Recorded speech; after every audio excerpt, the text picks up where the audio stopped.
جانوروں کے ساتھ بدسلوکی کرنے پر وعیدیں۔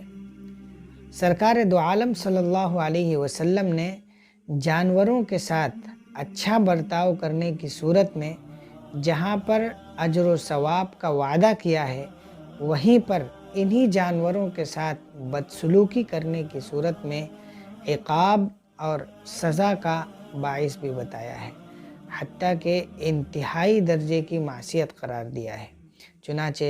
امام بخاری رحمۃ اللہ علیہ نے ایک حدیث نقل کی ہے، رسول پاک صلی اللہ علیہ وسلم نے فرمایا کہ اللہ تعالیٰ نے ایک عورت کی صرف اس وجہ سے بخشش نہیں کی کہ اس نے ایک بلی کو پکڑ رکھا تھا، نہ وہ اس بلی کو پیٹ بھر کھانا کھلاتی، نہ اس کو کچھ پانی دیا کرتی تھی، نہ ہی اس کو آزاد چھوڑتی کہ وہ خود کیڑے مکوڑوں یا اس زمین پر رہنے والی چیزوں کو چن کر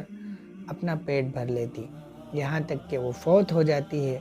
اللہ تعالیٰ اس سے ناراض ہو کر اس کی بخشش نہیں فرماتے ہیں۔